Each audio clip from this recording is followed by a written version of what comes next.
So week 3 is in the books.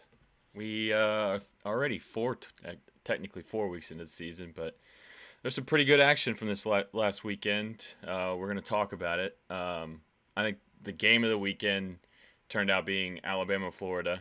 In my opinion, that was a really good game. It turned out to be Alabama winning by 2 points. Bryce Young, he came out strong. It looked like it was going to be a blowout. They were up like 21-3 or something Yeah, 21-3. after the first quarter. Bryce Young looked like a seasoned vet going in, but he was going into the swamp for the first true road game of his career and looked really good. But then Florida made some adjustments at halftime and turned the game around. What did you think of that game? Yeah, so I actually caught none of this game live. Yeah. I went back and Oh, you and were at watched the homecoming. Yeah. highlights. I was at Bowling Green State University's homecoming. Needless to say, I did not make it into the game there. Um, did a little bit of parking lot beveraging, but I did A watch few red some solo football in the cups. parking lot. Orange Solo cups, Orange actually. solo cups. That's right. Out of a keg.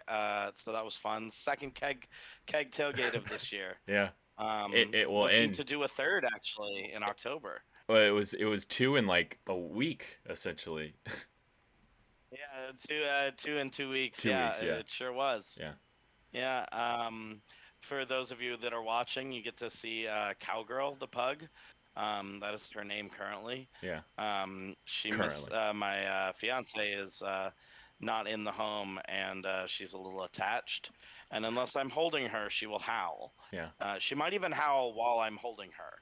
So Stay tuned for that. um, stay tuned.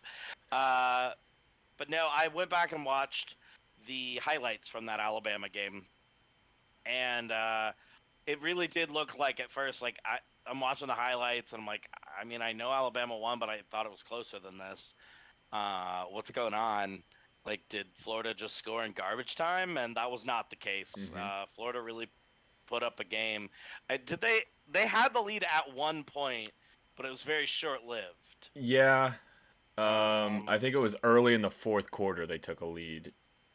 yeah, End of the and third so I quarter, early think in the like fourth. yeah, so I think like well, let's go look at what I have in my notes about this game.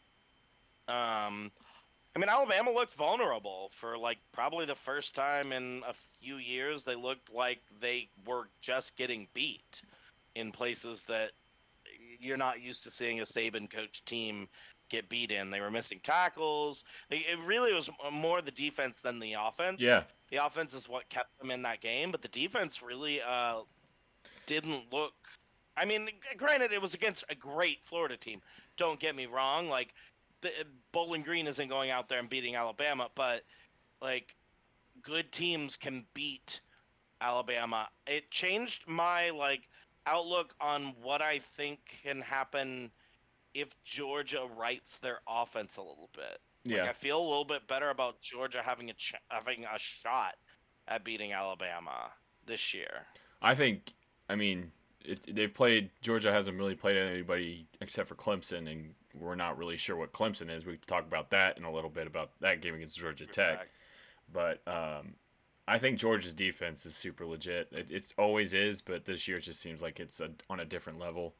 Um, Yeah, it does. and JT Daniels has looked good this year, so I will admit that I might have been a little wrong and a little hasty in my judgment on Georgia this year, but that's historically what Georgia's been. And but I do think that the game, like Florida's interesting to me because they'll play these close games but then they'll fucking Lose to LSU. yeah. I just don't understand them. They could be they have the Yeah, potential to be Alabama. They have that potential, but I don't know. yeah, for sure. They have the fandom, they have the money, they have everything they need. That's just, There's I don't know. something I holding them really back. think I it. don't know what's holding them back, but Do you want to know what it kind of feels like in some ways to me? what? Um, you know how like Clay Helton's USC teams always looked good. Like they looked good in some games, Like you but saw the then they looked flashes. You felt saw the yeah, you flashes. saw flashes. It's like this is a talented team. Yeah. This team can be good, but then they'd go and do dumb shit. Yeah. Like That's lose like at Stanford. where yeah, like that's how that's where I'm feeling on this whole Florida team. And until they like have a breakout season where they like win their division or beat Alabama, I just don't really. And I think it's unfair to judge them in that same way, like judging them, comparing them to USC. I like don't think They're in it's a fair to way judge better them because it's place. two way better place. But because Alabama is just so good, And even like Georgia. Even that's the like way it feels. Yeah, yeah, the conference is just so much better than I agree. it just it yeah you kind of do have to just be perfect, and Alabama has just like developed this reputation They've perfected of being being perfect. just yeah, for real. They found that key. Yep. I don't have anything really else to say Nah. about this game. I wanted to kind of touch a little bit on, unless you have something else. No, I have a couple more things, but you can On go the ahead. Now, I wanted to touch a little bit on Oklahoma, Nebraska. It was a weird game. Um, did not make me feel good about Oklahoma. The theme of this week for me is I feel good about nobody. Yeah. Um, I still feel good about Alabama. Like I don't really care that they only won by 2. I still feel good about them. I feel good about Alabama, but I don't feel as good as I felt going into the week, if that makes Fair. sense. I feel Fair. less good about them. That's fair. But no, Oklahoma, like they won 23-16 against Nebraska, but Nebraska was like in that game. It wasn't like they allowed Nebraska some garbage points to make it look good, or they only put up 23 because it's we don't want to make them look you know they Nebraska was in that game, The and entire time. by no means, in no way, shape, or form should Nebraska have been in that game after the first quarter. Nope. Like I can see the first quarter, okay, you're playing Rival to get these game. jitters, Yeah. rivalry game, but no, Oklahoma, the talent at Oklahoma is just so much better. The coaching at Oklahoma is just so much better. Nothing about those two teams should have Resulted in that score. It shouldn't have resulted in that score. No, definitely. Yeah, I found that one I'm interesting. putting the cup down now. Oh boy, it's gonna start howling now. It will start howling. I'm Yeah. gonna kind of remove my earphone from my ear so I can hear it a little better when it does. All right. Um, Yeah, I don't. or you could just tell me it's howling. Okay, sounds good. I don't really have anything else on that Nebraska. I definitely there's we like you just said. You came away from this weekend feeling less good about a lot of these teams, and Oklahoma's definitely one of them for me. So I thought of something, and this is just like a rambling thought related to this the Oklahoma-Nebraska game. Oh, little wine. Little wine. So Oklahoma, I think Oklahoma, as usual, is just a good team from a power conference, and so they get the nod to make the playoffs. Like if they go undefeated this year, they'll get the nod. But I think they'll lose once again in the first round because I don't think that they're anything special. Yeah. Like if you remember last year, their defense was pretty bad at the beginning of the year, but it got better over time, right? That's what my But expectation maybe was going into this year, that the defense was going to be a little bit better, and that would maybe push yeah. them over the edge. So and like the defense hasn't been bad, but like maybe the Big 12 offenses last year just weren't good. Yeah. Well, they did. Big 12 didn't play a full schedule last year, so they probably only played. What they played? Played a full schedule. They did play a full schedule. No one played a full schedule. Oh.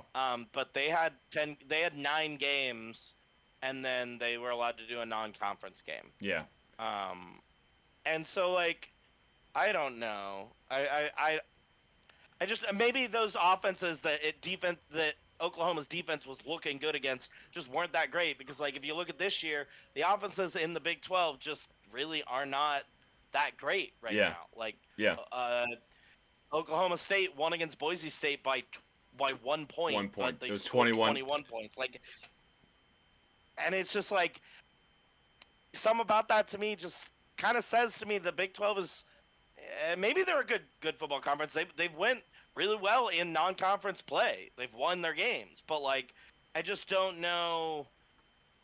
Well, I think the I don't know. surprising thing is that Spencer Rattler doesn't seem to have taken that like jump to being a serious Heisman candidate that he was supposed to be. He's the leading Heisman candidate. He's supposed to be the #1 pick, but he just hasn't looked like that, like what everybody said he's going to be. And I think that's a big issue because they're not a great defensive team. Who was it they played earlier this year that they got smoked by? Like first week, Illinois, yeah. And if Illinois put up more points on Nebraska than Oklahoma did, didn't they? I just don't understand. I'm looking at his box score. He went 24-34 for 214 yards and a touchdown, ran for 35 yards and a touchdown as well. That's good. It's not great. And I think for Oklahoma to be at their maximum, he needs to be great Heisman level. I said this at the beginning of the season, but like I watched him all last year. I didn't have any special feelings about him. I've watched him this year. I still have no special feelings about him. I don't understand why people are saying like, "Oh, this guy is gonna be the next Heisman." I don't get it. I think because, truthfully, he's solid and he has the, I guess, intangibles or whatever. But like, he's not shown anything that he's a special quarterback. He's not shown that he's Bryce Young. No. Bryce Young looks more special than him. Matt Corral. We need to talk about Matt Corral for a little bit and that Ole Miss offense because Matt Corral is now my leading Heisman candidate. But that's a separate note. I think what we're doing with Oklahoma or with Spencer Rattler is that he's just the Oklahoma quarterback, and we've been conditioned over the last 6 or 7 years that Oklahoma's got this new 5-star quarterback or big recruit quarterback. He's gonna be good. He just is good, and he's gonna win the Heisman at some point. And we just haven't seen it yet, and it really hasn't been exciting. Like you said, he's been solid, but I don't know. It's tough. I don't really have anything else on this game. Yeah, I don't either. What's the next thing you want to? So it's not about a specific game, but it's something I noticed on Saturday. The referees had a pretty rough weekend around the country. There's 2 examples I have. One was in the Penn State Auburn game. At one point, I believe it was Penn State punted on 3rd and 11 because it was the referees thought it was 4th down and said it was 4th down. So they punted on 3rd and 11. Yes, you heard me. You heard that right. And then in the Memphis game, I'm pretty sure you saw this, and everybody saw the highlight of it on Twitter. But the punt return touchdown that was very confusing, and it definitely shouldn't have counted because the ball kind of came to the stop. They didn't blow the whistle. Picks it up, runs it back the other way. So I thought it was an interesting weekend for the referees. I hadn't really ever seen either of those 2 things happen before in my entire life, so I thought that was pretty interesting. Yeah, I don't know. I think refs are always going to make mistakes, but like, that mistakes that are that major, because wow, Memphis ended up winning by like 3 points or something like that, so that changed the outcome of the game. Yeah, no, definitely it did. And here's the thing: is I think honestly and truthfully, the conferences need to have somebody watching all of these games, like a couple people watching these games, and they need to have someone like in the conference office. If we're gonna do refs by conference, which is the dumbest shit ever, but if we're gonna do it by conference, then the conferences need to have someone sitting back being like, "Whoa, wait just a minute." No, and correct it in live in real time. That's what they do at the NFL. In real time. That's in the NFL. They're in the referee's ear at all times, like saying, "Hey, you might have missed this one," or like, "Hey, pay attention to this," or maybe you should change the call on this. So I agree. 100%. I understand there's more teams, more games to worry about, but they have the money to do exactly. It. Fuck them. Exactly. Go ahead. So I have kind of a lot to say about the Cincinnati Indiana game. I was We going to know ask you that I'm about going to that. talk about Cincinnati. Um, but before I get into that, because I think that it's going to be a little long-winded, I'm going to run through the kind of things that I don't have a ton to say about any of these games, but I thought that the outcomes were interesting. I didn't expect Virginia to win against Virginia Tech, honestly, and maybe that's just because West Virginia Tech Virginia. looked really good against. Yeah, sorry, West Virginia to win against Virginia Tech. I didn't expect that, mainly because my thought process was, oh, West Virginia lost to Maryland, and so really it's more of like an indictment on Maryland because I don't think Maryland's very good despite being 3-0. Yeah. So like I thought, oh, maybe West Virginia's just down, but then they beat Virginia Tech, and it's like, oh, maybe they're not down, and Maryland's just good. Like, interesting. Um, Coastal Carolina versus Buffalo, won by 3. I told everyone that it was going to be a close game. You did. Buffalo's a better team than you think. You did. But and I think they fell in the AP rankings by 1 spot Yeah, because of that. they're 17 now, I think. Yeah, yeah. Which I honestly don't think that it really warranted a drop, but whatever. Michigan State versus Miami. Um, I think that we're seeing like a a couple seats warming up in Coral Gables. It's already pretty warm there, so like it's not going to take very long to get those It's not. seats steaming. I don't even think it's just the head coach. I think it's the AD's seat that's Oh also yeah. warming as well. So Oh yeah. I feel very very similar. They need to be doing better than they are, based off of how well they recruit. Like they're in the top 10, and Michigan State has not been in the top 10 in recruiting in ever. yeah, I think it's just. I think it's an Like indictment on the coaching staff. Like I criticized the hire of Mel Tucker in our preview of in our State of the Conference series when we talked about Michigan State, but I got to give him credit. He's come in his first real season, like with no COVID pandemic canceling his preseason and everything, and he's got this team 3-0 and they're ranked now. So and they have a good win over a Northwestern team that was really good last year. Don't seem like they're as good this year, and a Miami sure. team where everybody thought they were good. So. And it was at Miami, which so I think it was a big win. Kind of makes me feel like it's a conspiracy to get Ohio State back in the top 4. Get Michigan State ranked as But high as possible. yeah, get Michigan State ranked as high as possible so that we can, when Ohio State inevitably beats them by a lot, Yeah. the Big Ten can be like, oh well, look, Ohio State won by 30 against a ranked team. Yeah. Well, guess what? We've seen a bunch of teams win by 30 against a ranked team, but that didn't shoot them up 10 spots like it will Ohio State. Yeah. Guaranteed. Yep. Like I want to. I'm putting this on the record. I truthfully think that they will be in the top 6 if they beat Michigan State and Michigan State is ranked. If they beat them by like 2 touchdowns, wherever Ohio State is, it's going to move them up Into to the top like 5-6 spots. I agree. I'm putting that on the record right now so we can go back and put that into the Okay. episode where I'm complaining about it. Mark it. So anyways, Ohio State versus Tulsa. Ohio State did not look great against Tulsa. Dude, there's which two was shocking teams to me, honestly. So we can kind of combine this with the teams that just aren't. What's wrong with these teams? Clemson and Ohio State. What the hell is going on? Yes. Clemson. I don't know, man. Clemson wins 14-8 against a Georgia Tech team that they should obliterate by like 40 points. And that game was ugly. They scored a touchdown I know. early, and then there was a weather delay, and then they didn't score again until like the fourth quarter. And then the end of that game was crazy, and I just don't understand. The defense is really good. Clemson is going to hang its hat on its defense. It is. But that offense needs to get it going, and same thing with Ohio State. Ohio State's offense is working, and Ohio State's defense is just dreadful. I do not understand how it has gotten so bad. Well, and the thing is, like, Tulsa's a good team. They're better than their record indicates. They're feisty. Like, they lost to an FCS team, and I know that. But that doesn't mean, like, that they are bad. It just means that they had a poor game plan. Yeah. And like I know I'm defending the American a little bit, but like Tulsa is a solid team. I've watched them play. They have sound fundamentals that just they don't really have an offense, and they scored 20 on Ohio State, and that's not great.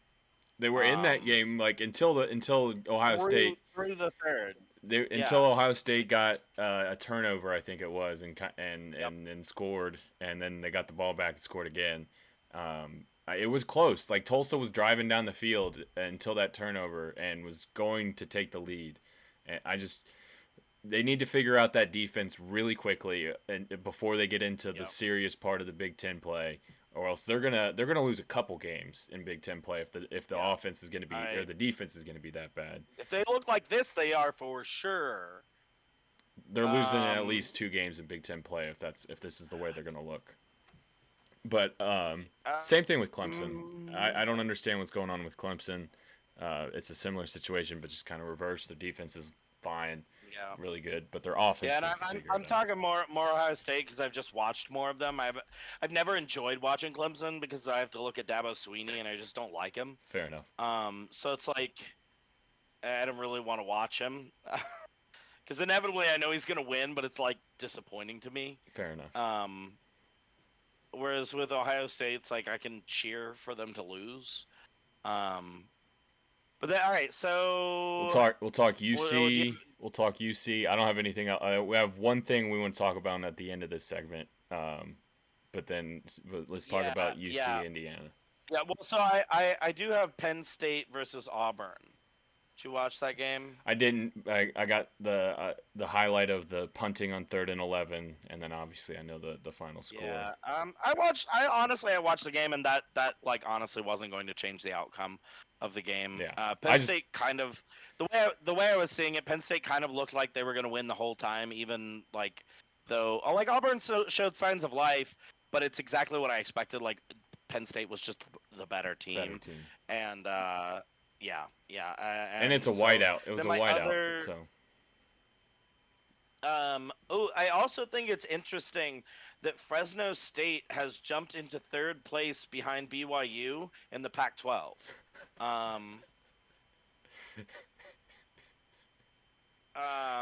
So I find that to be really interesting. Despite the fact that neither of them are actually in that conference. Yeah. So that's good. Yeah, so I am not. I'm not on good terms with the Pac-12 right now. They're making me look like a fool. I was like the only one like saying no. I think the Pac-12 is going to be good this year. USC is a dark horse playoff threat. Oregon's going to be good. Look at UCLA. UCLA's back. Chip Kelly's back, and then I just look like a giant fucking idiot. Well, I mean, Oregon has that win against Ohio State. Oregon that's is going to carry them to the only thing. Yeah. Well, you weren't the only one sounding the drum. I was like feeling like okay about the Pac-12, and our friend Jacob Mueller-Schoen, otherwise known as Chicago, was really feeding me the water for the Pac-12 being good, and then they disappointed him in the first week by losing like literally every game. Yeah. I was like, huh. Except for UCLA over LSU. Shocking. Yeah. That's an indictment on how bad LSU is. The transitive property shows that Fresno State is better than LSU. Yep. I didn't even think about that until right now. That's the first time I thought about it as well. Yeah. All right. You want to get into Cincinnati, Indiana? Yeah. You want to expound on this game? Yeah. So why don't you give me like any of your takes? I have like quite a few notes because I did watch this whole game. I didn't watch the whole game. It was I was bouncing back and forth between games at that point, but it was a very close game. I mean, Indiana kind of took control out of the gate. They were up 14-0 pretty quickly, and then UC battled back to kicked a field goal to end the first half, and it was 14-10 at halftime. And then they woke up and took control in the second half, and it's like they realized that, hey, we're the better team here. I understand this is a bigger conference school, but yeah. So and Indiana did take back the lead in the third quarter. They scored a touchdown to take the lead again, but then on that next kickoff, UC ran it back for a touchdown. And that just like deflated Indiana. Yeah. Just like from then on out, it was Cincinnati's game. So like through like the first 5 minutes of the third quarter, it was a good game, and then Cincinnati is probably the better. Here's the thing. Um, so after the game, I noticed that there was a lot of drama between like kind of the talking heads of each of the like blogospheres of these two teams. Like the guys that run the major like the 24/7 sports blogs for Indiana, and the guys that run the 24/7 sports blog for Cincinnati. They're kind of like going back and forth at each other. Hey, Pug, I'm right here. Oh, there you are. I lost you. So, anyways, they're kind of going back and forth at each other, and I didn't really like understand why. Like, we know both teams are pretty good. Like, well, we thought like Indiana was a lot better what they've ended up yeah, doing. yeah. So, and I looked this up. Indiana had a. Your camera. My apologies. These your dogs camera are busted a little bit. It's fine. That's okay. So Indiana. This is impressive. Like you're taking care of 3 dogs and trying to talk college football. I know. So Indiana was claiming, a bunch of Indiana fans were claiming that like they were the better, more talented team, and UC got lucky with their captain of the defense going down, and that's when the game turned. Which, like, I will admit that is kind of when the game did start to turn for UC, but I think it was for an entirely different reason than that. Sure, I think that affected Indiana, but I don't think that that was the case. And then I was really curious about, like, they were literally talking, saying that Indiana's players were significantly better than Cincinnati's. And I was like, I don't think that's the case. So I went and looked it up. Over the last 5 years, which is the classes that could be there, Cincinnati's recruiting class ranks were 45th, 41st, 66th, 49th, and 63rd. That's starting in 2021 back to 2017, in that order. Indiana's were 54th, 58th, 36th, 50th, and 62nd. So yeah, at best they're like the same. At best for Indiana. And so I then averaged out those numbers. Cincinnati's is 52.8, and Indiana's came to 52. Oh, okay. So yeah, at best so, like, the same. At best they are the same. And then I even went a little farther and averaged the overall rating of the players over that 5-year period. Pug's whining at the door. This Pug, come here, come here. Yes. This is great stuff. Oh, Chuck's right behind you. I didn't know that Chuck was in the chair right behind you. Yeah, Chuck is behind me. Pug is here. I'm really doing it all. A single dad who works too hard, who loves his kids and never stops.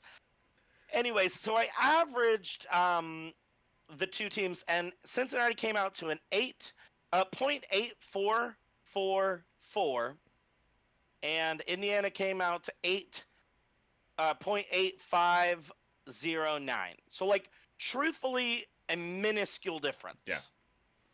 Between these two teams. Indiana being the better team, and I think that it's because of their conference. Yeah. So, like, I'm not gonna lie when I tell you that I was nervous going to halftime. I've seen Cincinnati walk into these big schools, and it was 52,000 people present at that game. It was a big crowd. They were rowdy too. They fucking ripped up a bench. Bleachers. Did you see that? Yep. Yeah, like, they were rowdy. So, like, that's a tough environment for Cincinnati to go in and play in. And I've seen them go into these big environments and lose games that they shouldn't lose, or look bad in the way that they shouldn't look bad. Like when they played Ohio State a few years ago, they looked bad when they really weren't as bad as Ohio State made them look. And I was nervous going into the half. Like, all right, they're looking not great. But I just see Cincinnati as having been the better coach team. Yeah. And they made a comeback. But I will say that it doesn't make me this result doesn't make me feel good about the game against Notre Dame. In 2 weeks. The nice I'll thing is say they don't that play this weekend, so they do get an extra week of rest and preparation. While Notre Dame has a tough yeah, game this weekend. and that was like exactly kind of what I was saying. I'm wondering where the line's going to open at. I'm kind of thinking it's going to be somewhere around like 5-6 points in Notre Dame favored, but honestly, it could be as low as like 3 or 4. I was shocked. I was shocked to see that Wisconsin was almost a touchdown favorite over Notre Dame this coming weekend. And that's why I'm thinking like Oh, okay. I'm interested to see what happens and how that opens up. I'm really interested to see where that line was. Cincinnati covered.